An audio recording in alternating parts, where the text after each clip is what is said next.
কোন সন্দেহ আছে নাকি? কারো যদি সন্দেহ থাকে এখানেই দাঁড়িয়ে যান, আমার রবের কোরআনের আয়াত দিয়ে আমি তাকে প্রমাণ করে দিব, ঠিক কিনা? আল্লাহ রাব্বুল আলামিন বলেন, গোলাম শোনো, যালিকাল কিতাবু লা রাইবা ফীহি হুদাল লিল মুত্তাকিন। জোরে বলুন আল্লাহু আকবার। It is the book whereof there is the doubt in it, whereof there is no doubt in it, a guidance to those who are al-muttaqin. চিৎকার করে বলুন আল্লাহু আকবার। এই কিতাবের মধ্যে কোনো ঝামেলা নাই, কোনো সন্দেহ নাই। বিশ্বনবী বলেন, আমার উম্মতেরা শোনো, মান ক্বালা বিহি সাদাকা, যে ব্যক্তি কোরআন নিয়ে কথা বলবে তার কথার ভিতরে কোনো ঝামেলা নাই, কোনো সন্দেহ নাই, কোনো সংশয় নাই। আমি রাসূল বলছি, কোরআন নিয়ে যারা কথা বলবে কোরআনের ভিতরে আছে সত্য, মিথ্যার কোনো লেশ মাত্র নাই। ওমান হাকামা বিহি আদিলা, এই কোরআন দিয়ে যারা বিচার করবে সেই বিচারের মধ্যেও কোনো ঝামেলা নাই। এজন্য দেখবেন যারা বিচারালয়, তাদের সামনে কোরআন থাকলেও কোরআন দিয়ে বিচার করে না, কারণ কোরআন দিয়ে বিচার করলে তো পকেটে কিছু যায় না। আর ওজোরে ঠিক কিনা? কোরআন দিয়ে কথা বললে সেইখানে দাওয়াত নিয়ে টেনশন, কথা বলেন না? কোরআন দিয়ে বিচার করলে, কোরআন দিয়ে সালিশ করলে সেখানে আবার বিচার পাওয়ার টেনশন আছে না নাই? কারণ সত্য কথা বললে অনেকের কাছে ভালো লাগে না, সত্য কথাটা একটু তিতা, কিন্তু যারা কোরআনের কর্মী তারা জীবন দিবে কিন্তু সত্য কথা থেকে পিছপা হবে না।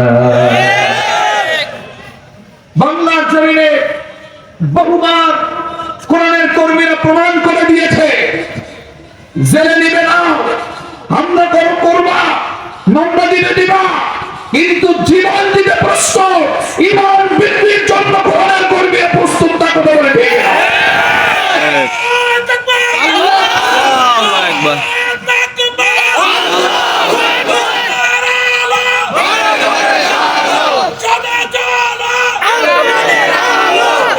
আমার কোরআনের কর্মীদের উপর আঘাত করবা, করো, করে দেখো, তাদের ভিতরে কোনো টেনশন নাই, কারণ তারা কোরআনের কথা বলে, কোরআনের পক্ষে গর্জন তুলে। এই পৃথিবী থেকে যদি বিদায় নিতে হয়, শাহিদি বাচ্চা বানিয়ে বিদায় নিবে, এই লোভে আল্লাহর কাছে যাওয়ার জন্য তারা প্রস্তুত করে বলে। ঠিক না?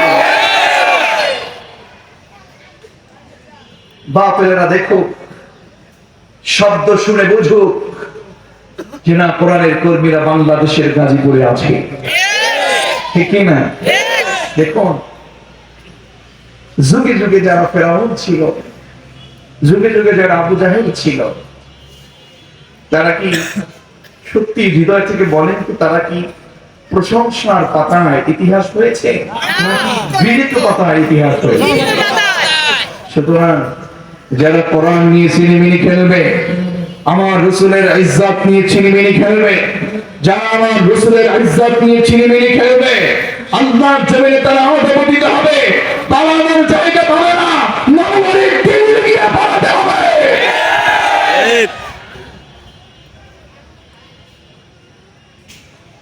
প্রাণপ্রিয় মুসলমান মুত্তাকুল মুমিনুন ভাইরা, এটা রাজনীতির মঞ্চ নয়। তবে হুজুর আওয়াজ একটু জোরে করলেন, একটু জোরে করে দেখুন, হাদিস পড়তে হবে। সুস্থ হতে হলে ডক্টর যদি তেতো মেডিসিন দেয় সেটাও খেতে হবে, মিষ্টি মেডিসিন দেয় সেটাও খেতে হবে। শুধু মিষ্টি মেডিসিন খাবো, তেতো খাবো না, তাহলে সুস্থ হওয়া যাবে না। মুসলিম শরীফের হাদিস, আমার রাসূল যখন বাতিলের বিপক্ষে কথা বলতো, আমার রাসূল যখন বিদআতের বিপক্ষে কথা বলতো, আমার রাসূল যখন শিরকের বিপরীতে কথা বলতো, আমার রাসূল যখন বেঈমানের বিপরীতে কথা বলতো, মুসলিম শরীফের বর্ণনা, আমার রাসূলের চেহারা মোবারক লালিমা আভায় পরিপূর্ণ হয়ে যেত। মিষ্টি খাওয়া যেমন সুন্নাহ, কোরআনের কথা বলে পাথরের আঘাত খাওয়া তেমন সুন্নাহ।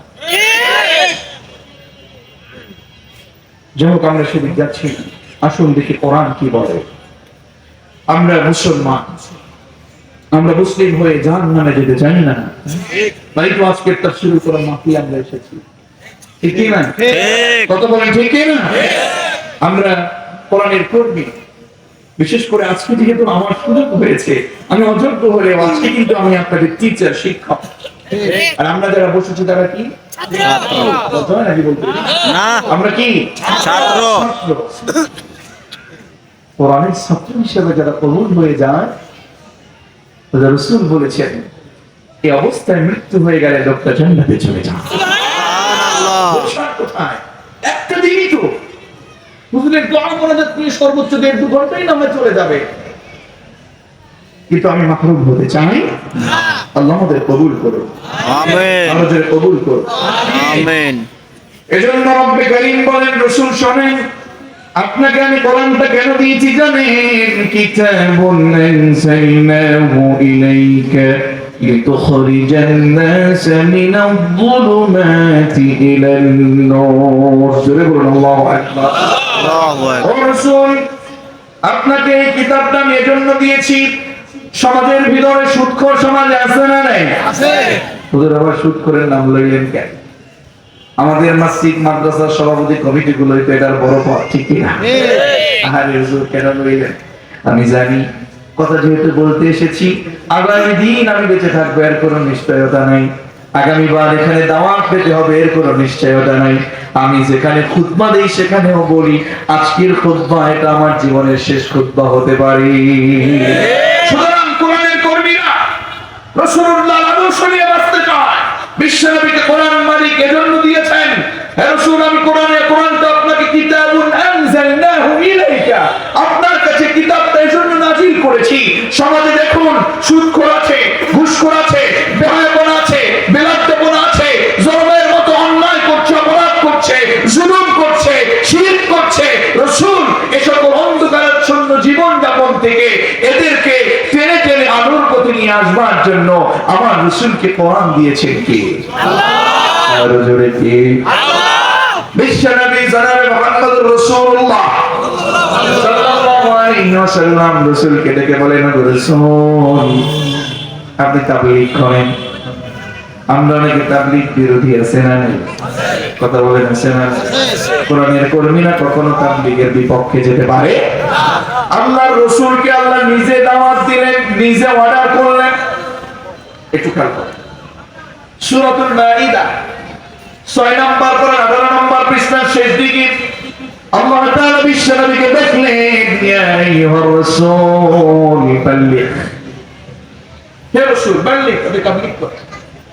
বাল্লিগ বাবে তাফঈলের শব্দ চয়ন করেছেন, বাবে তাফঈল থেকে ওয়ার্ডের আবার ওয়ার্ড, আমরা হাদিরের প্রথম ওয়ার্ড, ওয়াহিদ মুযাক্কারের ওয়ার্ড, বাল্লিগ, আপনি তাবলীগ করেন। সুবহানাল্লাহ বলবেন না? সুবহানাল্লাহ। আমরা তাবলীগ বিরোধী হতে পারি না। ইয়া আইয়ুহার রাসূল বাল্লিগ, আপনি তাবলীগ করেন। মা উনজিলা ইলাইকা মির রাব্বিক, আপনার মুরব্বি কি বলছেন? আবু জাহেল, উতবা, শায়বা, আবু তালেব এরা কি বলছেন? সে অনুপাতে নয়। তাবলীগ আমি আপনাকে করতে বলেছি, আপনার মন মতো নয়। মা উনজিলা ইলাইকা মির রাব্বিক, আপনার রব যে কোরআন নাযিল করেছেন এই কোরআন দিয়ে আপনাকে তাবলীগ করতে হবে। কথা বলেন না কেন? কোরআন দিয়ে তাবলীগ করতে হবে। রাসূল আমি আপনাকে বলছি, ওয়া ইন লাম তাফআল ফালা দাল্লাউতা রিসালাতা, ওলামা ইকরাম এখানে বসে আছেন।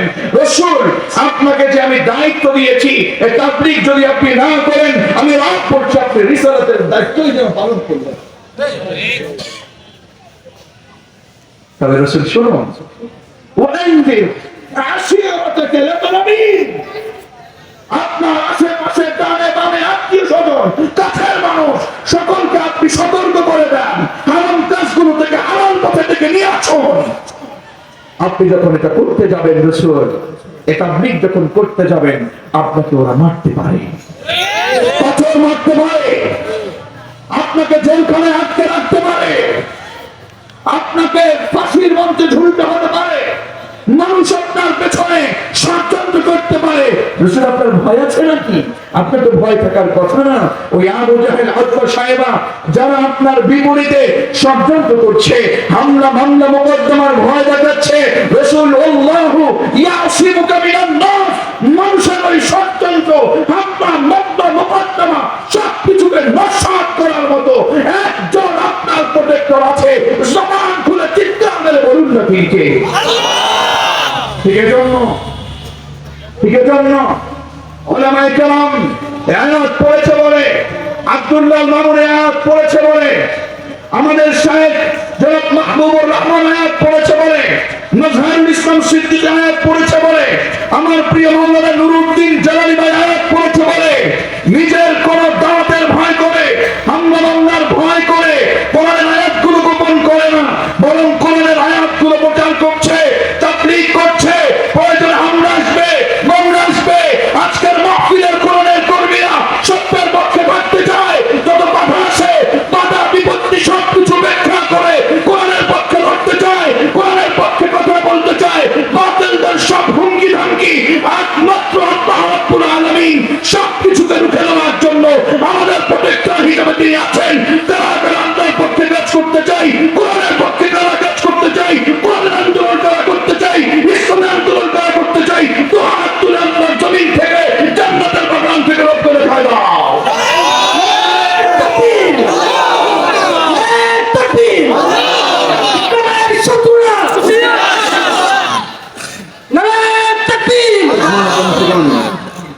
আমার বন্ধুগণ, আমার কলেজের টুকরা তরুণ আর যুবকেরা, জরুরি কিছু কথা আজকে আছে। আমরা মুসলমান নাকি কাফের? জবান খুলে বলুন আমরা কি? মিল্লাত আবিকুম ইব্রাহিম হুয়া সাম্মাকুমুল মুসলিমিন। আল্লাহু আকবার। আমাদের জাতির পিতার নাম কি? জাতির পিতার নাম কি? চুপচাপ বসে থেকে বিভিন্ন ভাবে কাজ করে জাতির পিতা হওয়া যায়? জাতির পিতা ইব্রাহিম আলাইহিস সালাতু ওয়াস সালাম বলেছেন কে? মিল্লাত আবিকুম ইব্রাহিম। কার কথা? হুয়া সাম্মাকুমুল মুসলিমিন। মুসলমান নাম তো তিনি আমাদেরকে দিয়েছেন। সুবহানাল্লাহ বলবেন না? সুবহানাল্লাহ। কিন্তু আমরা মুসলমান হয়ে জাহান্নামে যেতে চাই না, কারণ জাহান্নামটা মহান রব আমাদের জন্য বানান নাই। জাহান্নামটা মহান রব আমাদের জন্য সৃষ্টি করে। জাহান্নামটা বানিয়েছেন কাফেরদের জন্য। রব্বে কারীম বলেন, واتقوا النار التي أعدت للكافرين।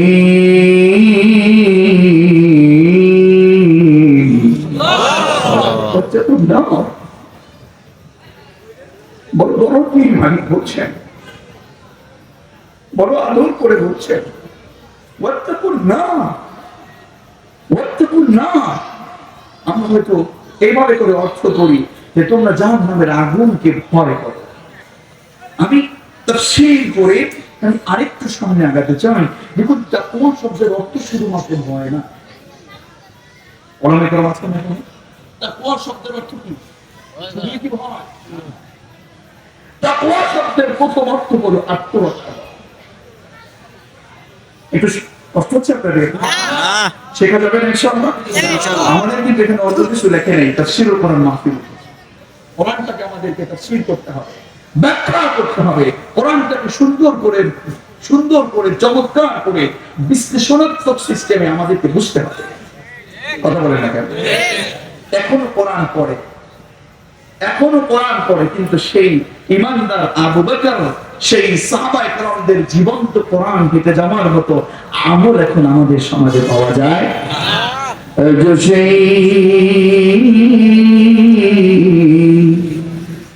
সেই কোরআন আছে, হাদিস আছে, সেই মানার মানুষরে সেই আলী হায়দার ওসমান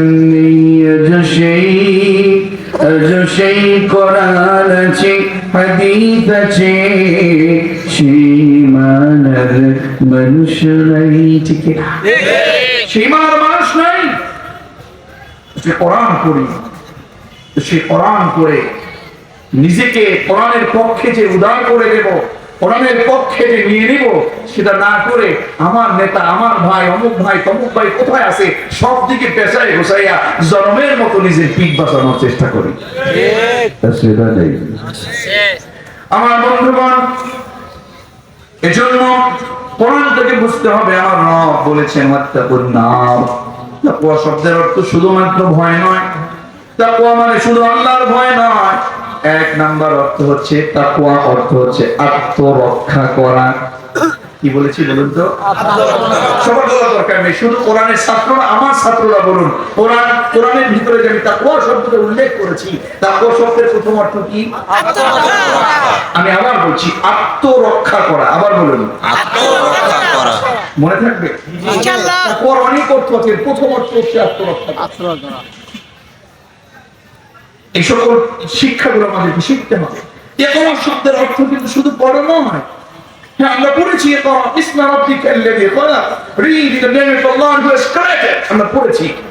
লেকিন শুধুমাত্র ইকরা শব্দের অর্থ পড়ো নয়, ইকরা শব্দের অনেকগুলো অর্থ আছে। ইকরা শব্দের অর্থ পড়ো, ইকরা শব্দের অর্থ হচ্ছে অনুধাবন করো, ইকরা শব্দের অর্থ হচ্ছে আমল করো, ইকরা শব্দের অর্থ হচ্ছে পৌঁছে দাও। এরকম 99টা অর্থ আপনি ডিকশনারিতে খুঁজে পাবেন। যে ব্যক্তি বলবে আমি কোরআন পড়েছি, আমি বলবো তাকে ইকরা শব্দের আরো অর্থ জানবার কারণে, বোঝার কারণে তাকে যে কোরআন যতটুকু পড়েছে তাকে সেটা বুঝছে। বোঝা শেষ, ইকরা শব্দের অর্থ মানতে হলে তাকে আমল করা লাগবে। কত বলেন না কেন আপনারা?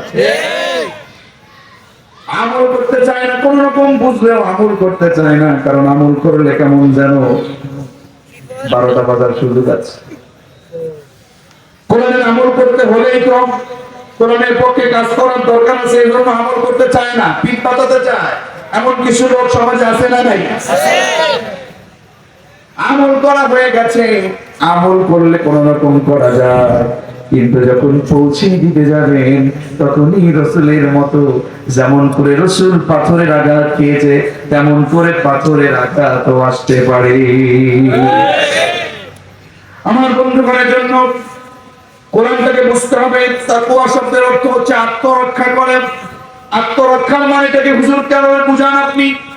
তাকওয়া করি, আরে তাকওয়া মানে আত্মরক্ষা করা। পারিভাষিক অর্থে যদি আরেকটু আগাতে চান তাহলে আত্মরক্ষা নিয়ে আমি ব্যাখ্যা দিতে চাই। এটা ইসতিলাহান, পারিভাষিক অর্থটা হলো এটা। আপনি যদি বলেন মা মা'না তাকওয়া লুগাতান ওয়া ইসতিলাহান, লুগাতান অর্থ যদি আত্মরক্ষা বলি, ইসতিলাহান এটার অর্থ হলো আত্মরক্ষার মনেটা হচ্ছে যে কাজ কিংবা যে চিন্তা করলে আপনার আমার আল্লাহ অসন্তুষ্টি হন। খেয়াল করুন, যে কাজ করলে কিংবা যে চিন্তা করলে আল্লাহ নিজে অসন্তুষ্টি হন, সেই অসন্তুষ্টি থেকে, মহান রবের অসন্তুষ্টি থেকে নিজেকে বাঁচানোর নাম হলো তাকওয়া। তার মানে সুদ খেলে আল্লাহ সন্তুষ্টি হয়ে যায় না? কথা বলেন না কেন? এখানে সুদ সুদ আছে নাকি? আবার আছে। হ্যাঁ, এজন্য একটু আওয়াজ একটু কম পাচ্ছি। সুদ খেলেন বৈশাখ শুনে না, আল্লাহ এদের হেফাজত করুন, পড়ি আমিন। আল্লাহ হেদায়েত নসিব করুন, পড়ি আমিন। আর সুদ খাবেন না কিন্তু আপনাদের তো আপনারা খাইতেন, আমি বলেছি আর সুদ খাবেন না কিন্তু না বুঝে করেছি, না বুঝে পাপ করলে গুনাহ আছে নাকি? যাক, আমি আর সেই ব্যাখ্যায় ফতোয়া যেতে চাই না। আমরা সতর্ক হব, আলোচনা গুছিয়ে গুছিয়ে বলতে শুরু করার চেষ্টা করছি, আর আমরা আমল করবার উদ্দেশ্যে বুঝবার চেষ্টা করব ইনশাআল্লাহ। দেখুন যেমন করে আল্লাহ রাব্বুল আলামিন কি বলতে চান। সুদ খেলে আল্লাহ অসন্তুষ্টি হন, ঘুষ খেলে আল্লাহ অসন্তুষ্টি হন, চুরি করলে আল্লাহ অসন্তুষ্টি হন, জুলুম করলে আল্লাহ অসন্তুষ্টি হন, আলেম ওলামাদের বিরুদ্ধে মামলা লিখলে আল্লাহ অসন্তুষ্টি হন। এই সকল অন্যায় কাজগুলো থেকে, আল্লাহর এই অসন্তুষ্টি থেকে নিজেকে যদি বাঁচাতে পারি, তখনই কেবলমাত্র নিজেকে মনে করতে পারবো মুত্তাকি।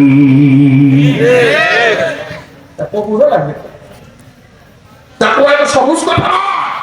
তো জানো ওয়াত্তাকুন নার, মালিক বলে ওয়াত্তাকুন নার। যদি আত্মরক্ষা করি তাহলে কিন্তু এটাই বলা যায় যে ওয়াত্তাকুন নার ইয়ানি কিলবান ওয়ালিয়া, জাহান্নামের আগুন থেকে নিজেকে বাঁচিয়ে নাও। ও গোলাম ওয়াত্তাকুন নার, واتقوا النار আল্লাহু আকবার তোমরা জাহান্নামের আগুন থেকে নিজেকে সেভ করো নিজেকে বাঁচাও অন্যত্রে قوا أنفسكم وأهليكم نارا وقودها الناس والحجارة عليها ملائكة إلى آخر الآية কথা এজন্য আমার বন্ধুগণ আমার গাজীপুরের ভাইয়েরা জাহান্নামের আগুন থেকে নিজেকে বাঁচানোর দরকার আছে না নাই শুধু আমি না পরিবারকেও জাহান্নামের আগুন থেকে বাঁচাতে হবে আল্লাহ রাব্বুল আলামিন বললেন শোনো এই জাহান্নামের আগুনটা গোলামেরা তোমাদের জন্য না জাহান্নামের আগুনটা হলো উইদ্দাত লিল কাফিরিন এই জাহান্নামের আগুনটা প্রস্তুত করেছি মুসলমানদের জন্য নয় বরং কাফেরের জন্য কথাটা এজন্য জাহান্নামের আগুনে কোনোভাবে যাওয়া যাবে না মুসলমান হয়েছি এমন কিছু আমলও আছে মুসলমান হবার পরেও সে সকল আমল করে আমরা জাহান্নামকে ক্রয় করে নিচ্ছি কথা বলেন ঠিক কিনা আজকের আলোচনার বিষয় হচ্ছে মুসলিম হয়েও কারা জাহান্নাম বুঝতে পেরেছি নাকি এতক্ষণ যে বলেছি আলোচনার বিষয় কেবল প্রকাশ করছি যে মুসলিম হয়েও কারা কি কি অপরাধ করলে মুসলমান হবার পরেও জাহান্নামে যেতে হবে পারা যাবে ইনশাআল্লাহ আলোচনার টপিকটা আমি সূরাতুল মুদ্দাথির থেকে শুরু করতে চাচ্ছি পড়েন না ইনশাআল্লাহ সূরাতুল মুদ্দাথির কোরআন কারীমের 29 নম্বর পারার 74তম সূরা কততম সূরা 74 মুখস্থ করতে পারবেন নাকি ইনশাআল্লাহ মুরব্বি যারা আছেন মুখস্থ করা যাবে দেখি আপনারা পারেন কি আমি একটু পরীক্ষা নেব যে সূরা থেকে আমরা কথা শুনতে যাচ্ছি সে সূরাটির নাম হচ্ছে সূরাতুল মুদ্দাথির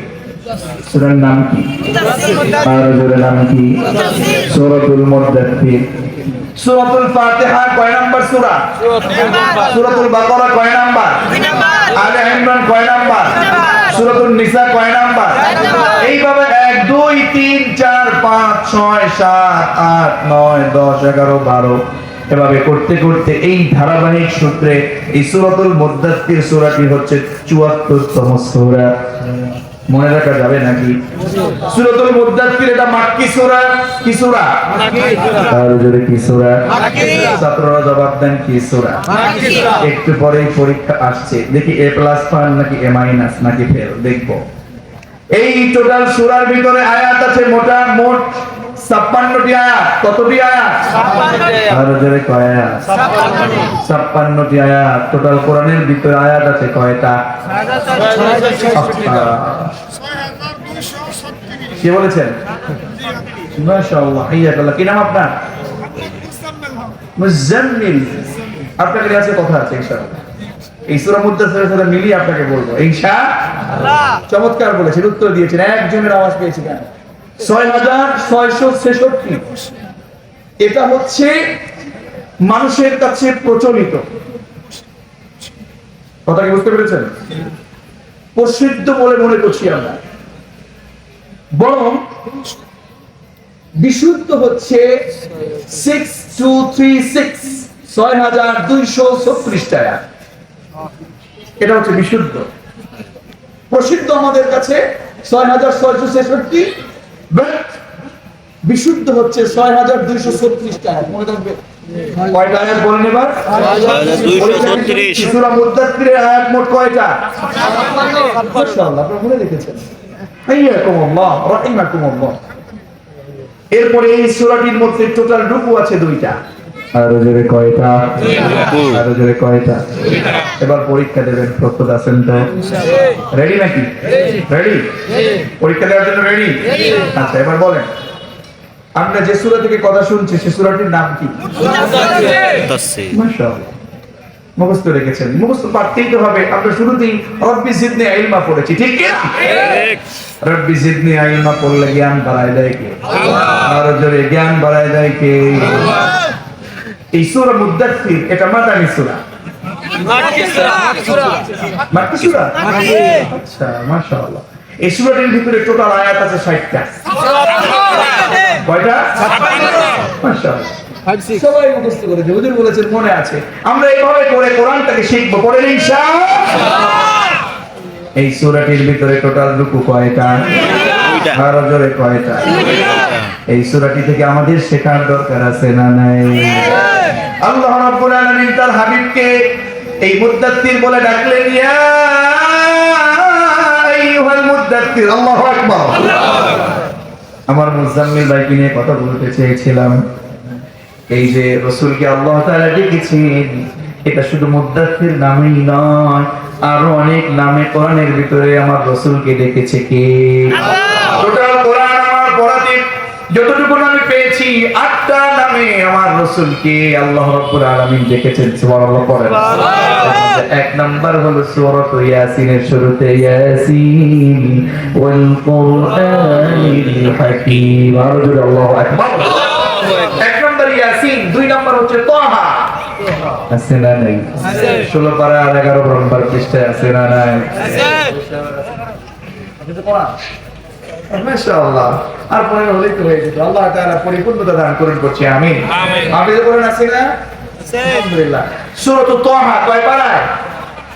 16 নম্বর পারায়। কয় পারায়? 16 নম্বর পারায়। তাহা মা আনজালনা আলাইকাল কুরআনা লিতাশকা। আল্লাহু আকবার। কত চমৎকার কথা, কত চমৎকার রাসূলকে বলেছেন তাহা। রাসূলকে ডাকছেন, কে ডাকছেন? আরে জবান খুলে বলুন, কে ডাকছেন? তাহা মা আনজালনা আলাইকাল কুরআনা লিতাশকা। রাসূল আপনাকে কোরআনকে মার খাওয়ার জন্য নাযিল করছি নাকি? সুবহানাল্লাহ। আমাদের কাছে সেই কোরআনই আছে, কিন্তু আমরা মার খাই এই জন্য শুধু কোরআন পড়ি কিন্তু বুঝে আমল করি না। ঠিক ঠিক না? ঠিক। যেমন ইয়াসিন, তাহা, ইয়া আইয়ুহাল মুজাম্মিল আছে না নাই? মুজাম্মিল ভাইয়ের কথা বলেছিলাম, আমার রাসূলকে মুজাম্মিল বলে ডেকেছে কে? আল্লাহ। 4 নাম্বার ইয়া আইয়ুহাল মুদাত্তির। সুবহানাল্লাহ পড়বেন না? এরপরে আহমদ, এরপরে মুহাম্মদ, এরপরে আব্দুল্লাহ, এইভাবে করে আমার রাসূলকে ডেকেছে কে? আল্লাহ। আল্লাহর রাসূলকে আল্লাহ তাআলা ডাকছেন ইয়া আইয়ুহাল মুদাত্তির। কেন ডাকলেন? আল্লাহ রাব্বুল আলামিন কোরআন যখন নাজিল করছেন, খুব সংক্ষেপে বলছি, কোরআন যখন নাজিল করছেন 25 মিনিট 30 মিনিট থাকা যাবে তো? জি ইনশাআল্লাহ। ইনশাআল্লাহ বলেন। ইনশাআল্লাহ। শিখবো আজকের আলোচনা। আমরা জাহান্নামে যেতে চাই না, আমরা সকলে মিলে যেতে চাই জান্নাতে। ঠিক কি না বলুন? আমরা বামপন্থী হতে চাই না, আমরা ডানপন্থী হতে চাই। কথা বলে ঠিক কি না? আরে বামপন্থীর লোকগুলো তো হারামখোর হয়, বামপন্থীর লোকগুলো তো অন্যায়কারী হয়, বামপন্থীর লোকগুলো তাহাজ্জুদের নাম দিয়ে মানুষকে, আলেমদেরকে হামলা মামলা দিয়ে ফাঁসির কাছে ঝুলাতে চায়। কিন্তু ডানপন্থীরা এটা চায় না। ডানপন্থীরা নামাজি হয়, ডানপন্থীরা সালাত কায়েমের আন্দোলন করে, ডানপন্থীরা কোরআনের প্রত্যেকটি বিধিবিধান মানতে চেষ্টা করে। কথা বলেন ঠিক কিনা? ও গাজীপুরের মুসলমানেরা, কোরআন যখন নাজিল হয়ে গেছে, সূরাতুল আলাকের 5টা আয়াত নাজিল হয়ে গেল, ইকরা বিসমি রাব্বিকাল্লাযী খালাকাল ইনসানা। আল্লাহ রাব্বুল আলামিন কোরআন নাজিল করে ফেললেন। যখন রুহুল আমিন জিবরাইল আলাইহিস সালাতু ওয়াস সালাম যখন তিনি কোরআনকে নিয়ে আসলেন আমার রাসূলের কাছে, বাড়িতে রাসূল চলে আসলেন 5টি আয়াত নিয়ে। আম্মা জান খাদিজাকে ডেকে বললেন, ইয়া খাদিজা, ইয়া খাদিজা জাম্মিলুনি জাম্মিলুনি জাম্মিলুনি। ও খাদিজা, আমাকে চাদর দিয়ে ঢেকে দাও, আমাকে চাদর দিয়ে ঢেকে দাও। এইভাবে করে আল্লাহর রাসূল সাল্লাল্লাহু আলাইহি ওয়াসাল্লাম রেস্ট নিচ্ছিলেন। বেশ কিছুদিন হয়ে গেল, কোরআনের আয়াত আর নাজিল হয় না, ওহী আর আসে না, যাকে আমাদের ইতিহাসের ভাষায়, হাদিসের ভাষায় ফাতরাতে ওহী বলে। ফাতরাতে ওহী, ওহী আসে না রাসূলের কাছে। রাসূল চিন্তিত হয়ে গেলেন, কি হলো আমার, কেন আমার কাছে আল্লাহ কোরআন পাঠান না? আল্লাহু আকবার। আমার কাছে কেন ওহী আসে না? চিন্তা করলেন, চিন্তায় পড়ে গেলেন। ঘর থেকে একদিন বাহির হলেন, হঠাৎ করে একটা আওয়াজ শুনতে পেলেন। সুবহানাল্লাহ বলবেন না? ডানে তাকালেন, কাউকে দেখে না। বামে তাকালেন, কাউকে দেখে না। সামনে পেছনে কাউকে দেখে না।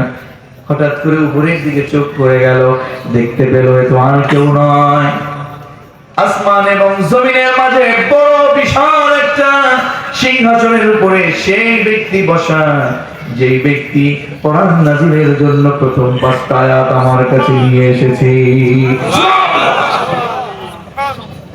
পেছনের কথা মনে হয়ে গেল, তাকে দেখে আবার কেমন যেন একটু বিচলিত মনে হলো, আবার কেমন যেন একটু চিন্তা শুরু হয়ে গেল, কি করব। বিশ্বনবী আবার চলে গেলেন, জামিলুনি ঢেকে দাও, আমাকে ঢেকে দাও, আমাকে কিছু দিয়ে ঢেকে দাও, কেমন যেন লাগছে। তাকে ডাকা হলো, শুয়েছিলেন, রেস্ট করছিলেন। জিবরাইলকে আল্লাহ অর্ডার করলেন, ও জিবরাইল বলো আমার রাসূলের কাছে ওহী দাও, আমি কি বলেছি বলে দাও। জিবরাইল আলাইহিস সালাতু ওয়াস সালাম কি যে ওহী পাঠালেন, জিবরাইল আলাইহিস সালাতু ওয়াস সালাম আওয়াজ করে বলতে শুরু করলেন, ইয়া আইয়ুহাল মুদ্দাথির কুম ফাআনবির ওয়া রাব্বাকা ফাকাব্বির ওয়া থিয়াবাকা ফাতাহহির। জবান খুলে বলুন আল্লাহু আকবার। ইয়া আইয়ুহাল মুদ্দাথির, হে কম্বলওয়ালা, ও আপনি দাঁড়িয়ে যান, ফাআনবির, লোকেদেরকে সতর্ক করুন, আর শুয়ে থাকবার সময় নেই, কম্বল গায়ে দিয়ে আর শুয়ে থাকবার সময় নেই।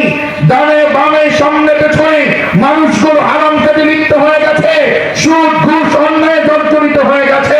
আইয়ামে জাহিলিয়াতের যুগে মানুষ চলে যাচ্ছে, ফিরে যাচ্ছে আবার সে অন্যায়ের ভিতরে। আপনি উঠুন, আপনি দাঁড়িয়ে যান, লোকেদেরকে সতর্ক করুন, কোরআনের আন্দোলনের দিকে ডাকেন, কোরআনের আইন বাস্তবায়নের জন্য তাদেরকে ডাকেন। কোরআন থেকে তাকাব্বির, আল্লাহ রাব্বুল আলামিনের বরত্ব ঘোষণা করে চিৎকার মেরে বলুন আল্লাহু আকবার। বিশ্বনবী বের হয়ে গেলেন, আর বসে থাকার সময় নেই। ওয়াহদির আশিয়াতাকা আল-আকরাবিন, কে আছো ডানে বামে এখানে সেখানে আত্মীয় স্বজন যা আছো, কোরআন দিয়ে কোরআনের পক্ষে আওয়াজ দেওয়া শুরু করে দিলেন। পাথরের আঘাত শুরু হয়ে গেল। যারা ঈমান এনেছে, ভিতরে অত্যন্ত কঠিন পরিস্থিতি শুরু হয়ে গেছে। নির্যাতনের বেদিরা বাতিলেরা সময়ের মতো নির্যাতন শুরু করে দিল। আজকের যুগে যারা কোরআনের দাওয়াত শুনে, কোরআনের দাওয়াত যারা দেয়, তাদের প্রতি যারা নির্যাতন করে, জুলুম করে, তারা আর কেউ নয়, তারা সেই যুগের আবু জাহেল, অত্যাচারিতার পক্ষের লোক, ফিরআউনের পক্ষের লোক। আমরা তাদেরকে বলতে চাই, যেমন করে আবু বকর, ওমর, আলী, ওসমানের উত্তরসূরি হয়ে আমরা কাজ করছি, আমাদের পূর্বেকার সেই সালাফগণ তারা আমাদের এই কোরআনের পক্ষে, আবু বকর, ওমর, আলী, ওসমান চমৎকার ভাবে কোরআনের পক্ষে কাজ করেছেন। আমরাও কাজ করব, মামলা আসবে, এরপরেও কোরআনের পক্ষে থাকতে চাই। কারা কারা থাকতে চাই, তো হাত তুলে জান্নাতের বাগান থেকে আমরা করে দেখাই।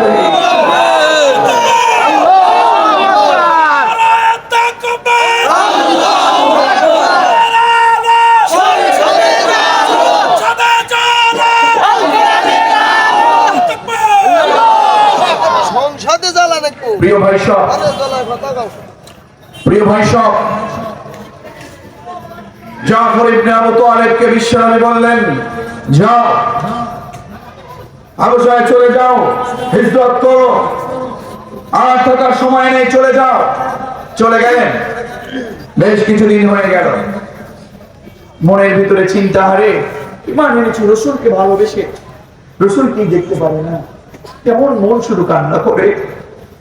যে রসুলের চেহারা দেখতাম, কিন্তু দেখতে পারি না, আর ভালো লাগে না। হিজরত করে চলে গেলেন। প্রথম বছর আব্দুল্লাহ তাদের করে আসলো, সুবহানাল্লাহ বলবেন না? 1 বছর, 2 বছর, এইভাবে করে 3টি বছর পার হয়ে গেল। 3জন সন্তান আল্লাহ তাকে দান করলেন, সুবহানাল্লাহ বলেন। এমন সন্তান বড় যখন হয়েছে, মধ্যে মুজাহিদ সাক্ষী দিয়েছে, সাহাবায়ে কেরাম অনেকে সাক্ষী দিয়েছে, পেছন থেকে যখন তারা হেঁটে যেতেন, পেছন থেকে একেবারে দেখতে আমাদের রসুলের মতো দেখা যেত। শুধু তাই না, জাফর ইবনে আবু তালেবের অবয়ব ছিল প্রায় বিশ্বনবীর মতো, সুবহানাল্লাহ বলেন। জাফর ইবনে আবু তালেব তার চাচাতো ভাই, যখন রাস্তা দিয়ে হাঁটতেন অনেকে বুঝতেই পারতো না রসুল যাচ্ছে না জাফর যাচ্ছে, সুবহানাল্লাহ।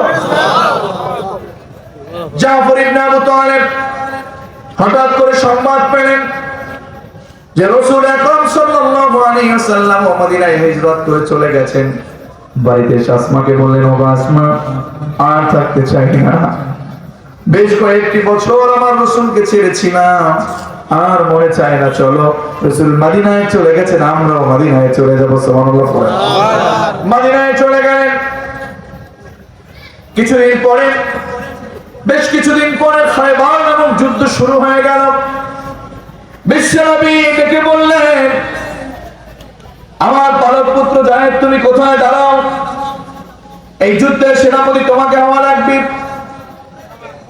জাফর ইবনে আবু তালেব, তুমি কোথায় দাঁড়াও, দাঁড়িয়ে গেলেন, তোমাকে সেনাপতি হওয়া লাগবে, যাও বাড়িতে যাও, বিদায় নিয়ে আসো।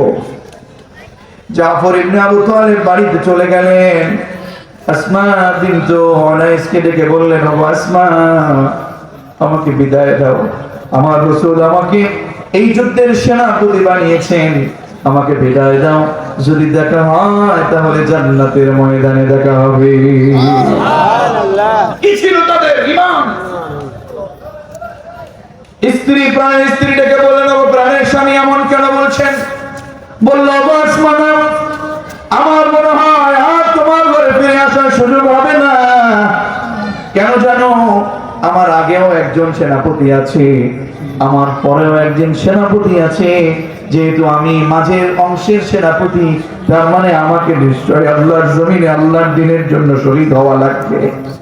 আমাকে বিদায় দাও, ওগো আসমা, আমাকে বিদায় দাও, আর বসে থাকতে চাই না, আর সময় ক্ষেপণ করতে চাই না, যদি দেখা হয় জান্নাতে হবে, এখন আর সময় আমাকে ক্ষেপণ করায়ও না। বিদায় নিয়ে চলে গেলেন, যুদ্ধের ময়দানে চলে গেলেন। যুদ্ধের ময়দানে যখন চলে গেলেন, যুদ্ধ চলছে, একের পর একের পরে কচু কাটা করছে কাফেরদের। আল্লাহু আকবার। হঠাৎ করে একজন কাফের এমন জোরে আক্রমণ করলো, এসে ডান হাতে বলল, ডান হাতে ইসলামের ঝান্ডা ছিল। হায় হায়, পাষণ্ড কাফের যখন হাতের উপরে আক্রমণ করলো, জাফর ইবনে আবু তালেবের হাতটা ছিটকে পড়ে গেল, ঝুলে গেল। ইসলামের ঝান্ডাটা ডান হাতে রাখতে পারলেন না। ইসলামের ঝান্ডাটাকে নিচে তুলতে, নিচে পড়তে দেওয়া যাবে না, কারণ ইসলামের ঝান্ডা তো কোনো নিচে থাকে না, ইসলামের ঝান্ডাটাকে উপরে দিকে জাফর ইবনে আবু তালেব ইসলামের ঝান্ডাটা বাম হাতে তুলে ধরলেন। মধ্যে মুজাহিদরা সাক্ষ্য দিচ্ছেন, বাম হাতে যখন ইসলামের ঝান্ডা চলে আসলো, কাফেররা দ্বিতীয়বারে জাফর ইবনে আবু তালেবের বাম হাতের উপরে আঘাত করলো। বাম হাতটাও সাথে সাথে ঝুলে পড়ে গেল। আল্লাহু আকবার। ইসলামের ঝান্ডাটাকে উপরে রাখার জন্য সাথে সাথে জাফর ইবনে আবু তালেব শুয়ে পড়লেন। ঝান্ডা কোনোভাবে মাটিতে রাখা যাবে না, দুই পাকে বুকের কাছে এনে মুখ দিয়ে কামড়ে ধরে ইসলামের ঝান্ডাটাকে উপরে দিচ্ছেন। মধ্যে মুজাহিদগণ বললেন, মুজাহিদরা সাক্ষী দিচ্ছেন, আমরা মনে করেছি ইসলামের ঝান্ডা মুড়ি পড়ে গেছে। হঠাৎ করে কোন সাহাবী যেন বলে উঠলেন, তোমরা কি দেখছো? ওই যে ঝান্ডা দেখা যায়। কাছে দিয়ে দেখলো, কাছে যেয়ে দেখলো জাফর ইবনে আবু তালেব শহীদ হয়ে গেছে, কিন্তু ঝান্ডা মাটিতে পড়তে দিল না। পা পর্যন্ত আঘাত করে, পা পর্যন্ত শহীদ করে ফেললো। জাফরের অবস্থা হয়ে যাবার পরে চারদিকে ছড়ে পড়লো জাফর শহীদ হয়ে গেছেন। পরিশেষে যুদ্ধে যখন জয় আসলো, কাফেররা এখনো ফিরে আসে নাই। বিশ্বনবী জনাবে মুহাম্মদুর রাসূলুল্লাহ সাল্লাল্লাহু আলাইহি ওয়াসাল্লাম জাফরের বাড়িতে চলে গেলেন। ডাকলেন, ইয়া আব্দুল্লাহ, ইয়া মুহাম্মদ, ইয়া আউন, তোমরা কোথায়? তার তিনজন সন্তানই বিশ্বনবীর কাছে চলে আসলো। বিশ্বনবীর কাছে আসার পরে বিশ্বনবী তাদেরকে কোলের দিকে চাপটে ধরলেন। আসমা বিনতে আবু বকর সেটাকে রাসূলের চেহারা মোবারক চোখের পানি দিয়ে ভেজে গেছে। আসমা বিনতে আবু বকর, আসমা বিনতে উমাইস বললেন, ইয়া রাসূলুল্লাহ, ইয়া হাবিবাল্লাহ, কেন আপনি কাঁদছেন? আপনার চোখের পানি কেন? আপনার চোখের পানি তো আমরা সহ্য করতে পারি না। আপনার মায়ায়, আপনার ভালোবাসায় আল্লাহর জন্য আমরা ইসলাম গ্রহণ করেছি। রাসূল, আপনার চোখে পানি কেন? বিশ্বনবী ডেকে বলেন, ও আসমা, কি করে বলি রে আসমা, শোনো, তোমার স্বামীকে তো তুমি বিদায় দিয়েছিলে। তোমার স্বামী আমার চাচাতো ভাই জাফর ইবনে আবু তালেব তো দুনিয়াতে বেঁচে নাই। জাফর ইবনে আবু তালেব পৃথিবী থেকে আল্লাহর কাছে দেখা দেওয়ার জন্য পৃথিবীর জমিন থেকে আল্লাহর দ্বীনের জন্য শহীদ হয়ে বিদায় নিয়েছে। আসমা ডেকে বললেন, ইয়া রাসূলুল্লাহ, আপনি কাঁদেন কেন? সুবহানাল্লাহ বলবেন। আপনি কি মনে করেছেন আমার স্বামী আমার জন্য যথেষ্ট না?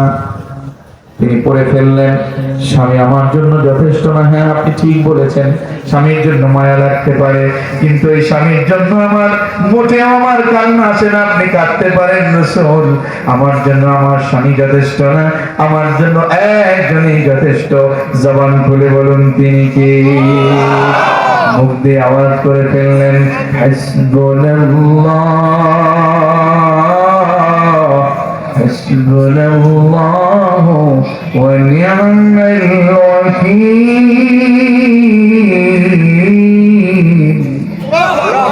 হাসবুনাল্লাহ, আরে আমার জন্য তো আল্লাহই যথেষ্ট রাসূল।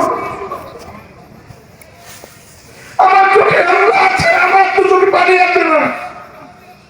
আমার জন্য তো আল্লাহ যথেষ্ট। আমার মা বোনদেরকে বলছি, সন্তান ইসলামের জন্য চলে যাবে, ইসলামের জন্য শহীদ হবে, স্বামী ইসলামের জন্য শহীদ হবে, আমাদেরকে আসমানের মতো হাসবুনাল্লাহ বলে চিৎকার মেরে আল্লাহর কাছে নিজেদেরকে অবশ্যই সময় দিতে হবে। কথা বলুন ঠিক? বাবা চলে গেছেন তাতে কি হয়েছে? ভাই চলে গেছে তাতে কি হয়েছে? নেতা চলে গেছে তাতে কি হয়েছে? কোরআনের পাখি চলে গেছে তাতে কি হয়েছে? আল্লাহর জমিনে, আল্লাহর জমিনে, বাংলাদেশের জমিনে হাজারো কোরআন পাখি আল্লাহর জমিনে তৈরি করে দিয়েছে। হাসবুনাল্লাহ, হাসবুনাল্লাহ, বেশি বেশি জন্য দোয়া করব আমরা।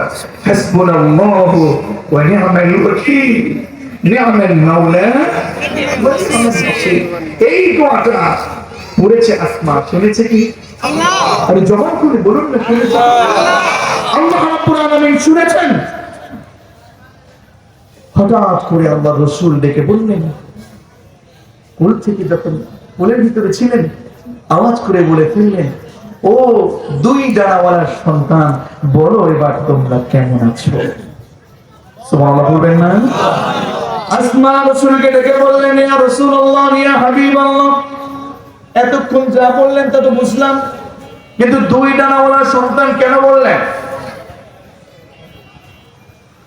আল্লাহ রাসূল বললেন, আসমা, তোমার স্বামী আমার চাচাতো ভাই জাফর ইবনে আবু তালেব ইসলামের জন্য শহীদ হয়ে গেছেন। ওনার হাত পা কেটে আবু জাফরের হাত পা কেটে কাফেরেরা জন্মের মতো খুশি হয়েছে, বরং আমার রব সেটা দেখে, তোমার হাসবুনাল্লাহ দেখে আমার রব এত খুশি হয়েছে। আমি যা দেখি আসমা তুমি তা দেখো না, আমি দেখতে পাচ্ছি যে দুইটা হাত জাফর ইবনে আবু তালেব হারিয়েছে, আমার রব খুশি হয়ে তাকে দুইটা ডানা দিয়েছে, সেই ডানা দুটি দিয়ে দিয়ে পাখির মতো জান্নাতের বাগানে উড়ে উড়ে অনেক আনন্দ জাফর ইবনে আবু তালেব উপভোগ করছে। এজন্য বলছি আমার বন্ধুগণ, আমাদের বিপরীতে যত কঠিন অবস্থা আসে, যে অবস্থা আসে, হামলা মামলার সুযোগ আসতে পারে, জাফর ইবনে আবু তালেব আসমা বিনতে উমাইস অনেক কষ্ট সহ্য করেছেন, আমাদের তেমন অবস্থা হতে পারে। এজন্য রব ডেকে বললেন, ইয়া আইয়ুহাল মুদাথ্থির, হে কম্বলওয়ালা কুম, আপনি দাঁড়ান, আর শুয়ে থাকবার সময় নেই। লোকেরা অন্যায় করছে, অপরাধ করছে, তাদেরকে সতর্ক করে দেন, আর চুপ থাকার প্রয়োজন নেই। ওয়ারাদ্দাকা ফাকাব্বির, আপনার মুখে একজনের বরত্ব ঘোষণা করবেন, জবান খুলে বলুন না তিনি কে। আওয়াজ করে বলুন, লিল্লাহি তাকবীর, লিল্লাহি তাকবীর। আল্লাহর বরত্ব ঘোষণা করার দরকার আছে না নাই? আরো জোরে দরকার আছে না নাই? এবার বলেন, ইয়া আইয়ুহাল মুদ্দাত্তির, যে রাসূলকে দেখেছেন ও রাসূল কি এখন আছে নাকি? কথা বলেন না কেন? আয়াত কোরআনে আছে না নাই? আছে। আয়াত কাটার দরকার আছে নাকি? কেটে দেন না, কেটে দেওয়া যাবে না। কথা বলেন না কেন? না। তাহলে আয়াতের শিক্ষা কি জানার বোঝার দরকার আছে না নাই? আছে। সেই সময় আয়াতের মুখাতাব ছিল আমার রাসূল, বিশ্বনবী চলে গেছেন। এই আয়াতের মুখাতাব এখন আর কেউ নাই। এই আয়াতের মুখাতাব এখন আপনি নিজে। আল্লাহু আকবার বলেন। আল্লাহ আপনাকে ডাকছেন, ও অধ্যাপক জামান, ও আব্দুল জলিল, ও দেলওয়ান, ও মাহবুবুর রহমান, ও শব্দের, ও খন্দকার মোহাম্মদ বিল্লাল, আব্দুল্লাহ মামুন, মাজহারুল ইসলাম, নুরউদ্দিন জালালি, ও ওমর ফারুক। আর তোমাদের বসে থাকার সময় নেই। এখানে এখন যারা আছেন সবাই হলো আয়াতের মুখাতাব। আর বসে থাকার সময় নেই। সত্যের পথে নেমে যেতে হবে, কোরআনের পথে নেমে যেতে হবে, কোরআনের পথে নেমে যেতে হবে। মানুষ অন্যায় করছে, অপরাধ করছে, জুলুম করছে, অত্যাচার করছে, নিপীড়ন করছে, চুরি করছে, গুনাহ করছে। সেই গুনাহওয়ালা মানুষদেরকে কোরআনের পক্ষে ডাকবার জন্য কারা কারা প্রস্তুত আছি, আল্লাহ রাব্বুল আলামিন জমিন থেকে রবকে একটু দেখায় দেই। লিল্লাহি তাকবীর। আল কোরআনের আলো, আল কোরআনের আলো, হৃদয়ে হৃদয়ে জ্বালো। আগে একটু হৃদয়ে জ্বালানো দরকার, ঠিক না? ঘরে এবং সংসদে পরে যাক, আগে হৃদয়ে জ্বালান। কারণ হৃদয়টা যদি কোরআনময়ী না হয় তাহলে ব্যক্তি জীবনটাই কোরআনময়ী হলো না। কথা বলেন না কেন? আমার বন্ধুগণ, আমি আর সেদিক যাচ্ছি না। এইভাবে করে করে প্রত্যেকটা আয়াত যদি বলতে শুরু করি কোন সময় লেগে যাবে। আসুন আলোচনার দিকে চলে যায়। কোরআন কারীমের অত্যন্ত চমৎকার সূরা সূরাতুল মুদ্দাথির। কততম সূরা ছিল? মুখস্থ দেখেছেন? মাশাআল্লাহ, হাইয়াকুমুল্লাহ, বারাকাল্লাহু ফীকুম। ৭৪তম সূরা সূরাতুল মুদ্দাথির। এই মুদ্দাথিরের ৩৮তম আয়াত থেকে আমি স্টার্ট করেছি। আল্লাহ তাআলা বলছেন, কুল্লু নাফসিন বিমা কাসাবাত রাহিনাতুন ইল্লা আসহাবাল ইয়ামিন। জবান খুলে বলুন আল্লাহু আকবার। কষ্ট হচ্ছে নাকি আপনাদের? না। আল্লাহ রাব্বুল আলামিন বললেন, কুল্লু নাফসিন বিমা কাসাবাত রাহিনা। একটু খেয়াল করুন, এখান থেকে শিক্ষা অনেক জটিল কথা। গাজীপুরের মুসলমান আমার ঢাকার ভাইরা, আল্লাহ কাউকে ছাড় দিল না। কুল্লু নাফসিন বিমা কাসাবাত রাহিনা। আল্লাহ বললেন, এটা যদি মাহবুব হয়, মামুন হয়, জামালউদ্দিন হয়, আমি সকলকে বলছি প্রত্যেকেই নিজের কৃতকর্মের জন্য নিজেই দায়ী।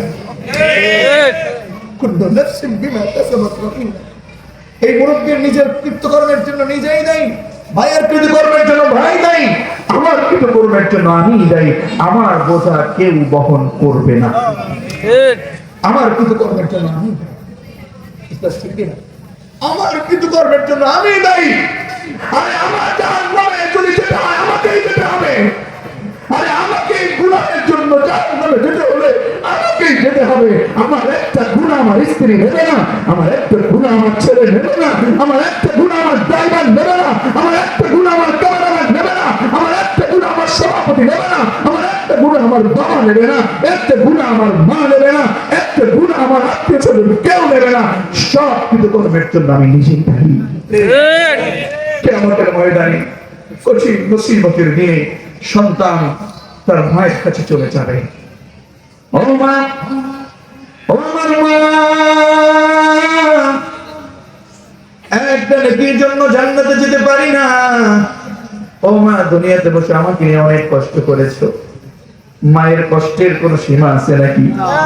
মায়ের কষ্টের কোনো বোঝা যা তিনি বহন করেছেন ঋণ শোধ করার কোনো সুযোগ আছে নাকি? ও গো মা, ও গো মা, তুমি এই ধরনের শ্রেষ্ঠ নিয়ামত, তোমারই পদতলে রয়েছে জান্নাত। ও গো মা, ঠিক কি না? মায়ের পায়ের নিচে জান্নাত বলেছেন মুহাম্মদ সাল্লাল্লাহু আলাইহি ওয়াসাল্লাম। আমার বন্ধুগণ, মায়ের এক ধাপ দুধের দাম, যেই মার বুক থেকে দুধ পান করেছি আমার গায়ের জিলদাক, আমার গায়ের চামড়াও যদি লাউ কতাত জিলদাক, রাসূল বলেছেন তোমার গায়ের চামড়া যদি তুমি একেবারে খুশে খুশে তুমি যদি মায়ের পায়ের কাছে চামড়ার জুতার বানানোর জন্য তুমি চামড়াকে শুকিয়ে মায়ের জন্য দিয়ে দাও, তারপরেও এক ঢোক দুধের দাম শোধ হবে না। মা অনেক কষ্ট করেছেন, সে বর্ণনা অন্যদিন কোনোদিন শুরু করে দেব। মায়ের কাছে গেলেন, ও মা, একটা নেকির জন্য আমি জান্নাতে যেতে পারছি না।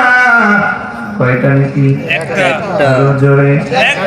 একদিন, 2 দিন, 3 দিন, 4 দিন, 5 দিন, 6 দিন, 7 দিন, 1 সপ্তাহ, 1 মাস, 12 মাস, 1 বছর, 2 বছর নয়, 3 বছর নয়, 100 বছর নয়, 200 বছর নয়। তাফসীরে এসেছে সন্তান একটা নেকির জন্য ওই মায়ের পা জড়িয়ে ধরে 100, 200, 300 নয়, 500 বছর পর্যন্ত কাঁদতে থাকবে, অনুনয় বিনয় করতে থাকবে। 500 বছর পরে মা লাথি মেরে বলবে, কে তোর মা? দুনিয়াতে আমার তো কোনো ছেলে ছিল না। নিজের কৃতকর্মের জন্য নিজেই দায়ী। বাবার কাছে চলে যাবে, বাবা একটা নেকি দাও, একটা নেকি দাও। একটা নেকির জন্য জান্নাতে যেতে পারি না। বাবাও সেই মায়ের সমান করে 500 বছর পরে পা ধারা দিয়ে ছিটকে মেরে বলবে, কি বলছি, দুনিয়াতে তো আমি বিয়েই করি নাই। আরে আজকে আজকে ভালো থাকবার জন্য প্রতিবেশীর জমি দখল করছি, 3 বিঘে তোমার জমি পাবো, 5 বিঘে জোর করে দখল করছি। এরকম কিছু জানেন, এরকম কিছু জেতার ক্ষমতা দেখায়, এরকম কিছু জোর জবরদস্তি করে জমি দখল করে, এরকম কিছু লুক্কা পাঠান সমাজের ভিতরে আছে না? আছে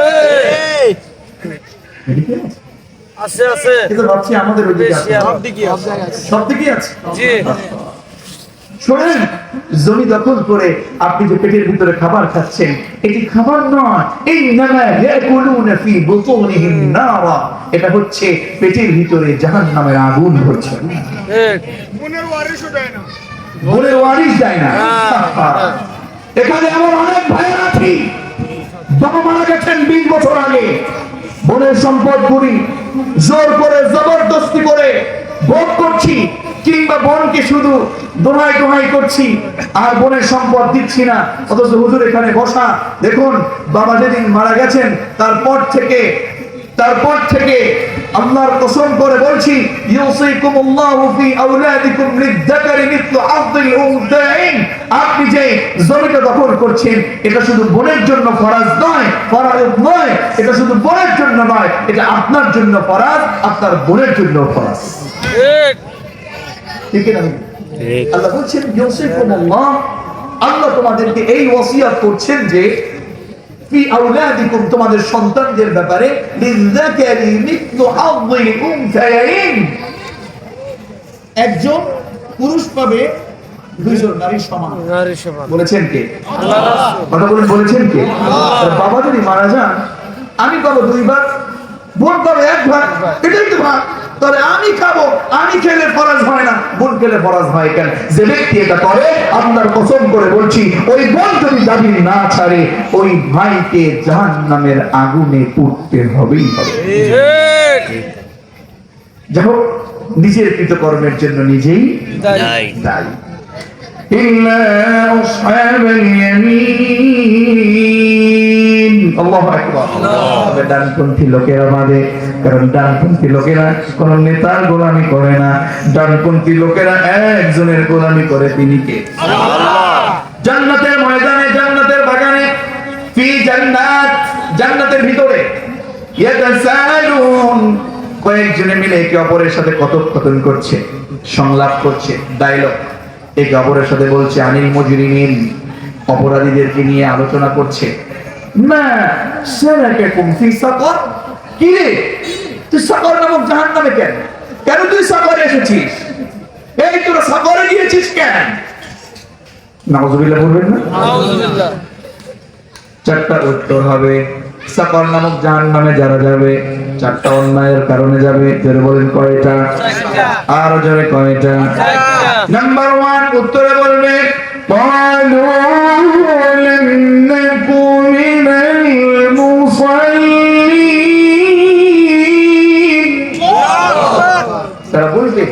সাকরে আমরা এসেছি এজন্য দুনিয়ায় বসে আমরা নামাজ পড়তাম না।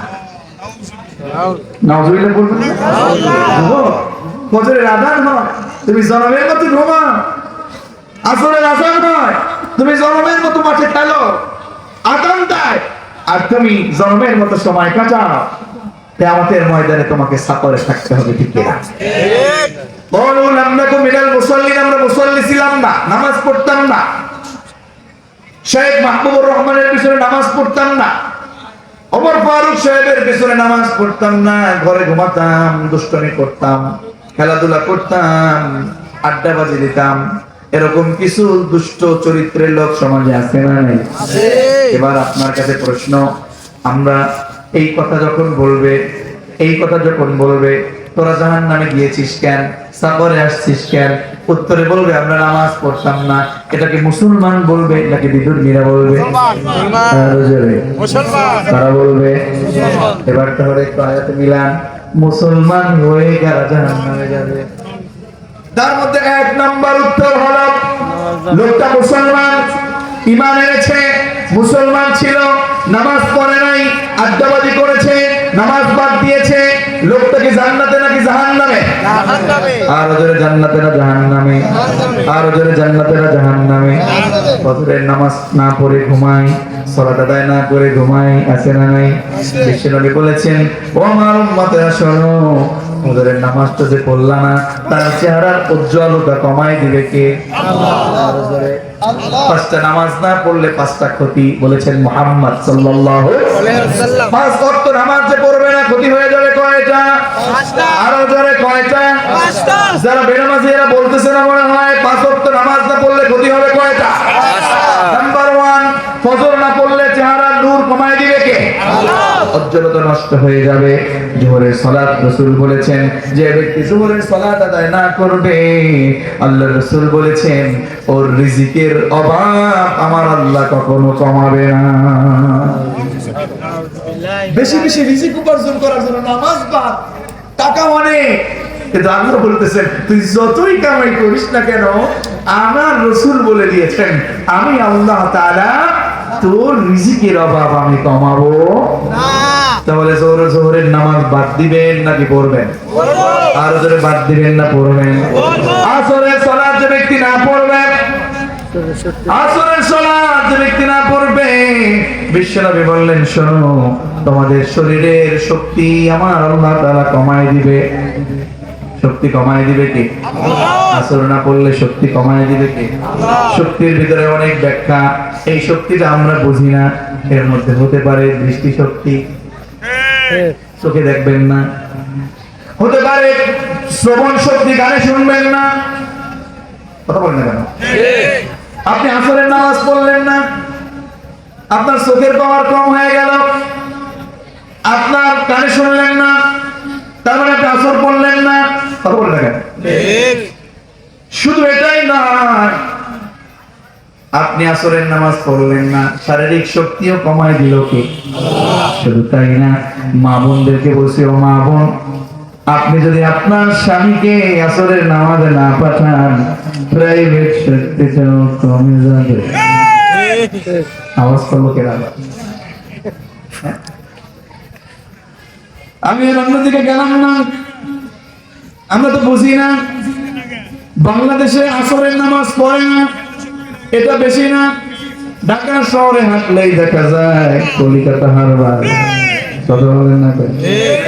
এই জন্য আমি বলবো না, যুবকেরা আসরের নামাজ কোনোভাবে বাদ দেওয়া যাবে। যুবকরা আবার বলেও না, হুজুর আসরের নামাজ পড়বো, আজ 4টা পড়বো না। খবরদার, অন্যটা কমে গেলে একটা দিয়ে লাভ কি? কথা বলেন না কেন? যাও আমার বন্ধুগণ, এরপরে মাগরিবের নামাজ যে পড়বে না, আল্লাহ রাসূল বললেন ওর যে সন্তান আছে, ওর সন্তান ওর কথা শুনবে না, ওর সন্তান কোনো কাজে আসবে। শুধু সন্তান কিন্তু নিজের ছেলে, ঔরজাত ছেলে, এটাই শুধু সন্তান না, রুহানি সন্তানও আছে না নাই? নেতাদের রুহানি সন্তান তার কর্মীরা, ঠিক কিনা? কর্মীরা দেখবেন উপর উপর যে নেতা সব ঠিক, পেছনে বলবে ওর থেকে শুধু টাকা খাই, ওর দলে ভোট দেবো না। আছে না নাই? খবরদার, নামাজ পড়লে আপনার আমার শক্তি বৃদ্ধি করে দিবে কে? সন্তানকে কথা শোনানোর সুযোগ করে দিবে কে? আপনি নিজে সন্তান জন্ম দিয়েছেন, আপনি মাগরিবের নামাজ পড়েন না, আর হুজুরের সামনে এসে বলেন, হুজুর একটু ফু দিয়ে দেন, ছেলে কথা শোনে না। আছে না নাই? এসব শোনার যে পড়বে না, যুবকেরা শোনো, অল্প কিছুদিন পরে তোমার 35, 40, 50 হয়ে যাবে, তুমি তো এশার সালাত পড়লা না। দেখবা গরিব মানুষ রিক্সা চালায়, এশারের সালাত আদায় করে, বাসায় যখন যায় দেখবা তোমার মতো অট্টালিকা নাই, টিনের বেড়া, পাতার বেড়া দিয়ে একটু কান বেঁধে দেখবা কেমন যেন আগে দেখেছি দিনের বেলায় রাস্তায় ট্রাক, এখন দেখি রিক্সাওয়ালার বাড়ির মধ্যে ট্রাক। ঠিক না? এমন শুকনাক টান, জলমের মতো ঘুম। আবার যখন সময় হয়ে যায় তাড়াতাড়ি উঠে যায় আর তাহাজ্জুদের জন্য দাঁড়ায় যায় আর বলে, ওগো আল্লাহ, তাহাজ্জুদের যাই নামাজে মরণ দিও প্রভু আমায়, ইকামত দ্বীনের কাজে কবুল করে নিও আমায়, কবুল করে নিও। পড়ে না আমিন। আপনি নামাজ পড়লেন না, কিন্তু আপনার ঘুমের যে তৃপ্তি এটা কেড়ে নিয়ে যাবে কে? আল্লাহ। এজন্য 5 ওয়াক্ত নামাজ পড়ার দরকার আছে না নাই? 5টা নামাজ না পড়লে, 5 ওয়াক্ত নামাজ না পড়লে ক্ষতি কয়টা? যাও আমি আর সেদিক যাব না, বলছিলাম মুসলমান হয়েও জাহান্নামে যাবে তারা, নামাজ পড়বে না। সাগর নামক জাহান্নামে যাবে তা 5 ওয়াক্ত নামাজ আদায় করবে না। শুধু নামাজ পড়লেই হবে না, নামাজ পড়লে এমন মানুষ আছে কিন্তু নামাজ কবুল হবে না, এরকম সুযোগ, এরকম দোষ আমাদের ভিতরে আছে না নাই? 10টা কারণে নামাজ কবুল হয় না, বলবো নাকি? 2 মিনিট সময় দেন, বলে দিচ্ছি। 10 কারণে নামাজ কবুল হয় না। আপনি মসজিদে যাবেন কিন্তু নামাজ কবুল হবে 10 কারণে। কয় কারণে? 10 কারণে। কয় কারণে? 10 কারণে নামাজ কবুল হয় না। এর মধ্যে 1 নাম্বার হলো বিনা কারণে জামাত তরক করে যে নামাজ কবুল তার হবে না। 2 নাম্বার যাকাত দিতে চায় না, এমন কিছু নেতা সমাজে আছে না? আছে। কয় টাকার যাকাত হইছে জানে না, কিন্তু একটু নেতার নাম পিছনে আলহাজ লাগানো লাগে, আবার আমার নেতা তোমার নেতা শোনা লাগবে, তাই বেড়ার একটা লাগাইছে যাকাতের লুঙ্গি দেওয়া হয়। এরকম যাকাত দিলে হবে না, বরং হিসাব করে গরিবের সম্পদ মনে করে তাদের হক তাদেরকে বুঝায় দেওয়ার দরকার আছে না? মুসলমান হবে, নামাজ পড়বে, কিন্তু যাকাত না দেওয়ার কারণে ওর নামাজ কবুল হবে। 3 নাম্বার, ওই নেতার প্রতি, ওই নেতার নামাজ কবুল হবে না যেই নেতার প্রতি তার কর্মীরা, ওই ইমামের প্রতি তার মুসল্লিরা ন্যায়সঙ্গত কারণে নারাজ। দেখবেন 50 ওয়াক্ত 70 ওয়াক্ত তাহাজ্জুদের নামাজ আছে, কিন্তু ন্যায়সঙ্গত কারণে কর্মীরা তাদের উপরে নারাজ, কারণ কর্মীদেরকে কোরআনের পক্ষে থাকার কারণে হামলা মামলা দিয়েছে। যত তাহাজ্জুদ করেন 50, 70, 80 ওয়াক্ত, 80 রাকাত, কোনোভাবেই নামাজ কবুল হবে। 4 নাম্বার হলো ওই লোক যারা পলায়নকারী গোলাম, তাদের নামাজ কবুল হবে না। 5 নাম্বারে তাদের নামাজ কবুল হবে না, নামাজ পড়বে ঠিক কিন্তু নামাজ কবুল হবে না। মাদকের ব্যবসা করে, সমাজে আছে না নাই? আছে। নিজের ঘরের বাবা বাদ দিয়া বাইরের বাবা বেচে, আছে না নাই? নিজের বাড়ির ডাল পানি না খায় বাইরের ডাল খায়, আছে না নাই? মদ সেবন করে এমন লোক আছে না নাই? এর কাছে বৃহস্পতিবার চাকরি বাকরি করে, শুক্র শনিবার বন্ধ দেখে বৃহস্পতিবার একটু টাল না হলে তার কাছে ভালো লাগে না, এরকম কিছু নেতা সমাজে আছে না নাই? মদ খাবে, মাদক সেবন করবে, মাদকের ব্যবসা করবে। আল্লাহ বলছেন, ও যত বড় মসজিদের কমিটি হোক না কেন, ও যত বড় শুকুরের মুসল্লি হোক, শুকুরের মুসল্লি বোঝেন তো, কালকে দেখা যাবে মসজিদ পুরো ভরে যাবে, কিন্তু ফজরের ওয়াক্তে নাকি পাওয়া যায় কয়েকজনকে। আমার সেই হাবিব ভাই, মুজিব ভাই, এদেরকে নাকি শুধু পাওয়া যায় 2-3 ভাই, আর 4-5 জন মুসল্লি, কয়েকজন মুরব্বী মানুষ যারা ঘুমিয়ে আসে না, এদেরকে পাওয়া যায়, কিন্তু ফজরের মুসল্লি তাদের পাওয়া যায় না। এরকম কিছু মুসল্লি আমাদের ভিতরে তো নাই, এটা বাইরে আছে। এখন যদি বলি আজকে ফজরের জামাত থেকে বলছেন, দেখবেন অধিকাংশই হাত উঠাবে। আমি আরেকটু সময় নিয়ে শেষ করছি, কষ্ট হচ্ছে আপনাদের? 10টা মিনিট সময় দেন ইনশাআল্লাহ। তো ফজরের নামাজ পড়ে ঘুমায় থাকে, আছে না নাই? আছে আরো জোরে আছে না নাই?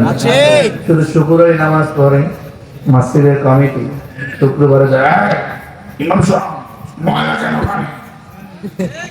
আছে না নাই? আছে ইমাম সাহেব ভালো করে ধুইছেন তো, গন্ধ আসে কেন?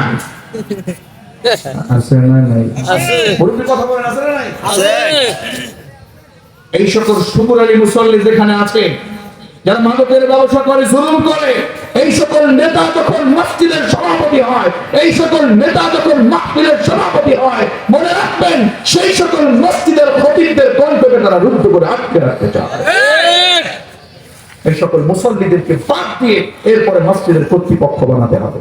আল্লাহ কোরআনে এটা বলে দিয়েছেন, ইন্নামা ইয়ামুরু মাসাজিদাল্লাহি মান আমানা বিল্লাহি ওয়াল ইয়াউমিল আখির। মসজিদের কমিটি হইতে হইলেও বেশ কিছু গুণে গুণান্বিত হওয়া লাগবে।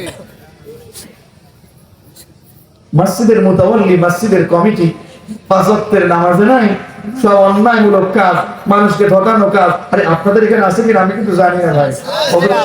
ভাই আমার তো যেতেই দেবেন না বুঝি না ভাই, জানেন আমি আপনাদেরকে শ্রদ্ধা রেখে বলছি না, এটা করতে পারেন না। আমি বলবো অন্যায়টা যদি থেকেও যায়, আজকে থেকে এগুলোকে পরিহার করুন, আল্লাহর ঘরের খাদেম হয়ে নিজেদেরকে পরিচয় দিন। আমি সভাপতি, আমি সেক্রেটারি, হুজুর, আমি বলবো আপনি হুজুরকে বলেন কেন? হুজুর তো আপনার গোলাম না, আপনি হুজুরের গোলাম। আপনি হুজুরের গোলাম, আপনি হুজুরের খেদমত করবেন, প্রয়োজনে পা ধোয়াই দিবেন, ওযুর পানি দিয়ে ওযু করাই দিবেন। আল্লাহ আপনার উপর খুশি হয়ে আপনার পরিবার আল্লাহ বারকা দিয়ে দেবেন। যদি হুজুর মসজিদে ময়লাকে আমরাও আছি, জনমের মতো চাকরিটা টিকার লাগবে, কমিটির নাদান খাওয়া লাগে, কমিটির জনমের গোলামি করা লাগে, নয়তো আমার চাকরি যদি 12টা বেজে গেছে। বিশ্বাস করুন, আমার নিজস্ব লোক এখানে কয়েকজন আছে, আমার সফরসঙ্গীরা আছে, আল্লাহি আল্লাহ পছন্দ করে বলি। আমি মাদারি করেছিলাম আগে, কর্তৃপক্ষের দালালি কিংবা কর্তৃপক্ষের গোলামি, এটা আব্দুল্লাহ মামুন জীবনে কোনোদিন পছন্দ করেন না। মাশাআল্লাহ মাশাআল্লাহ। আমি মসজিদ থেকে এসেছি, মসজিদ থেকে জীবনে কোনোদিন কমিটি হুজুর স্যার আমাকে ছুটি দেন এগুলো জীবনে বলি নেই, বরং বলে এসেছি মসজিদের সালাত শেষ, সাক্ষী আল্লাহ আমাদের সবসুন্দর এখানে বসে আছেন, আল্লাহর কসম করে বলছি সালাত শেষ, আগামীকাল থেকে আমি একটু দূরে থাকবো, আমার জন্য দোয়া করবেন। ইমাম আবার ছুটি নেবে কাল থেকে, বলুন তো আমাকে, ইমাম জানিয়ে যাবে, তবে আবার ইমামকেও ওইভাবে ভারসাম্য বজায় রেখে চলতে হবে। একদিনে ছুটি নিয়ে আমার জনমের মতো 5 দিন জমা থাকে, কথা বলেন না কেন? না, আমি আবার এটা বলতে পছন্দ করছি না যে না আমরা এভাবে করছি না, সেটা নয়, বরং আমাদেরকে ভারসাম্য বজায় রেখে আমাদেরকে ইমামের জায়গায় ইমামকে, কর্তৃপক্ষের জায়গায় কর্তৃপক্ষকে রাখতে হবে, ঠিক কিনা বলুন? একজন কমিটি, একজন কর্তৃপক্ষ, এটা তো ভাগ্যের ব্যাপার, কথা বলেন না? আরে আল্লাহর কাছে পরিচয় দিতে পারবো যে আমি মসজিদের খাদেম, আমি ময়লা দেখেছি, আমি নিজে গিয়ে বুঝবো, কথা বলেন না কেন? আমি সভাপতি, আমি গিয়ে মসজিদের টয়লেট সাফ করবো, আল্লাহ আমাকে বরকত করবে। ভুল ধরাধরি যেমন ডাক করছেন দেখেন আপনারা, আমি শিক্ষা দিলাম না, আপনারা ডাক কখন দেবেন না, নিজেকে খাদেম বলে পরিচয় দিন, নিজে একটু খাদেম হয়ে যান, দেখবেন অন্তরে একটা প্রশান্তি পাওয়া যাবে, ঠিক কি না? দেখেন না, ওলামায়ে কেরাম মসজিদ মাদ্রাসার খেদমত করে, যত আপনার লক্ষ কোটি কোটি টাকা হোক, আপনার মনের ভিতর শান্তি নাই, কিন্তু ওলামায়ে কেরামদের মনের ভিতরে আলাদা একটা শান্তি আছে। যাও আমার ভাইয়েরা, বলছিলাম যারা মদ খাবে শুকুর আলী মুসল্লি হতেও পারে, মাঝে মাঝে নামাজ পড়তে পারে, কিন্তু তার নামাজ কবুল হবে না। মাদকের ব্যবসা করলে নামাজ কবুল হবে না। 6 নাম্বার, আমার মা বোনদের জন্য বলছি, বেপর্দায় থাকে, অর্ধনগ্ন হয়ে চলে, এরকম কিছু মা বোন সমাজে আছে না নেই? লজ্জা লাগে না? পুরুষ লজ্জা লাগে না? এই রাস্তাঘাটে হাঁটে গেলে এটা তো আপনার বোন, আপনার মেয়ে, আপনার মা, আপনার স্ত্রী, ঠিক কথা বলেন না? ঠিক ঠিক। আমি আজকে আপনাদেরকে বলে যাচ্ছি, আমার কলিজার টুকরো গাজীপুরের মুসলমানদেরকে বলে যাচ্ছি, স্ত্রী কেন বেপর্দা হয়ে বাইরে বেরোবে? ঠিক।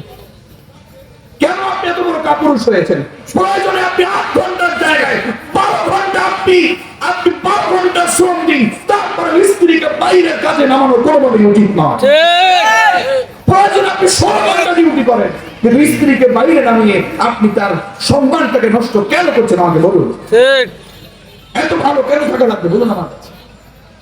নীলফামারীতে অনেক জায়গায় দেখেছি, আবার উত্তরাঞ্চলে অনেক জায়গায় দেখেছি। আপনারা কেউ ছোট ছোট করছি না আপনাদেরকে, মহিলা পুরুষ সব একত্রে ধান খেতে নেমে যাচ্ছে। নাউজুবিল্লাহ। কাজ করছে। আমি দেখেছি। আচ্ছা, হ্যাঁ, আমাদের আশেপাশে অনেক জায়গায় এরকম দেখছি। না, এটা তো হতে পারে না। এমন কাপুরুষ কেন আপনি? যার তার স্ত্রীকে আপনার কাজে নামানো লাগবে, প্রয়োজনে ডাবল আপনি শ্রম দিন। এত ভালো কেন থাকা লাগবে আপনার? ঠিক। তাদের জায়গায় তাদেরকে দিন। ঘরের সন্তান আছে, তাদেরকে যদি মা বোনেরা তাদেরকে যদি পরিচর্যা করতে না পারে, তাহলে সন্তান তো বুয়ার হাতে বড় হয়ে যাবে। হ্যাঁ। যেমন কেউ রাগ করবেন না, আমার খোলা মনে হুজুর আমরা একটু করি না, হিসাব মিলায় দেখেন, রাতের বেলা বালিশের উপরে একটু মাথা লাগাইয়া একটু চিন্তা করে দেখেন আব্দুল্লাহর মামুন ভাই কি বলেছিল। রাগ করছেন নাকি আপনার? জি না। কি দরকার এত টাকা দিয়া? তাকওয়া অবলম্বন করলে সে তো অল্পতে তুষ্টি থাকে, এত লাগে কেন? চলে না, রিক্সাওয়ালা চলে না, জি। আলু ভর্তা ডাল খাওয়া যায় না, এইটা করা লাগবে সেইটা করা লাগবে, করতে যাবেন হঠাৎ করে বুড়ো হয়ে গেছেন, অসুস্থ, ক্যান্সার হয়ে গেছে, লাভটা কি? যাই হোক, রাগ করিয়েন না, একটু ভালোবেসে না হয় বলেছি, একটু ছোট ভাই আপনাদের, আমি কারো হয়তো বড় ভাই, কারো হয়তো ছেলের মতো ভালোবেসে বলেছি, আমার কথা না, ভালো করে একজনের কাছে জিজ্ঞেস করে দেখেন, এটা আপনাদের কথা। যাই হোক, আটটা হোক, যে মা বোন বেপর্দায় থাকবে, যে মা বোন সুন্দরভাবে পর্দা করবে না, নামাজ পড়বে, পর্দা যারা না করবে, বেপর্দায় থাকবে, তার নামাজ আল্লাহ কবুল করবে। ওড়না ছাড়া ভালো করে নামাজ পড়লেন না, গা ঢাকলো না ভালো করে হেজাব করে নামাজ পড়লো না, তার নামাজ কবুল হবে? 6 নাম্বার চলে গেল। 7 নাম্বার হলো, এটাও মা বোনদের জন্য, আমার ওই মা বোনের নামাজ আল্লাহ কবুল করবে না যেই মা বোনের উপরে তার নিজের স্বামী অসন্তুষ্ট। এরকম মা বোন আছে না নাই? স্বামীকে সম্মান দেয় না, তর্কাতর্কি করে, বাইরের মানুষের সাথে হাসি তামাশা করে, আছে না নাই? আল্লাহ তাদের নামাজ কবুল করবে। এরপরে 8 নাম্বার, কোন জালেম বাদশা যদি থাকে, জুলুম বন্ধ করার আগ পর্যন্ত তার নামাজ কবুল হবে। কথা বলেন না কেন? এখনো ভয় লাগে নাকি? জালেম বাদশা যদি থাকে, জুলুম বন্ধ না করার আগ পর্যন্ত তাহাজ্জুদ যত 80-70 হোক কবুল হবে। 9 নাম্বার আর বলবো না,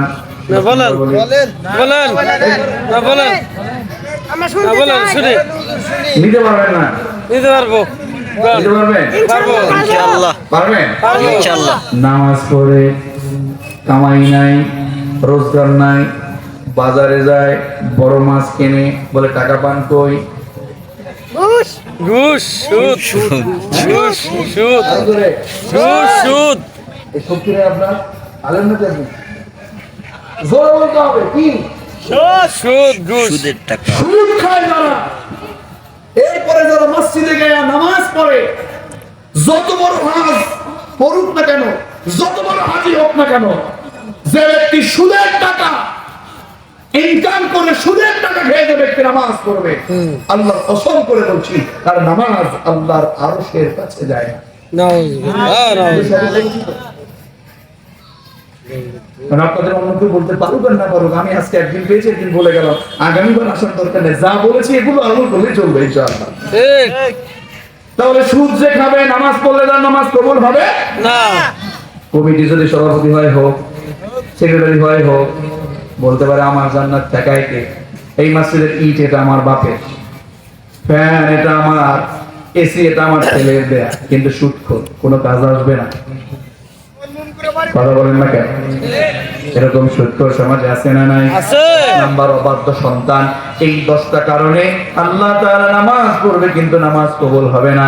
কিয়ামতের ময়দানে কঠিন মুসিবতের দিনে জান্নাতে কবরের সাথে আনিল মুজরিমিনা, অপরাধীদেরকে নিয়ে আলোচনা করবে। কিরে মা সালাকাকুম ফি সাকার, তুমি সাফারে কেন? বলবে আমি নামাজ পড়ি নাই। আবার বলবে আরে একই সাথেই তো নামাজ পড়েছিলাম, বাট লেকিন আমি নামাজ পড়ার কারণে নামাজ পড়েছি, কিন্তু আমার এই সকল 10টা অন্যায় থাকার কারণে আমার নামাজ আল্লাহর আরশে যায় না। কিনা? 2 নাম্বার অন্যায় বলছি, কেন মুসলমান হয়ে জাহান্নামে মানুষকে ঠকায়, জনগণের সম্পদ নষ্ট করে, মিসকিনের খাদ্য নষ্ট করে, গরিব মানুষের সম্পদ দখল করে, এরকম কিছু ন্যায় বিচারক নয়, এরকম কিছু বেইনসাফি লোক ন্যায় বিচার না করে জুলুম করে, এরকম কিছু লোক সমাজে আছে না নাই?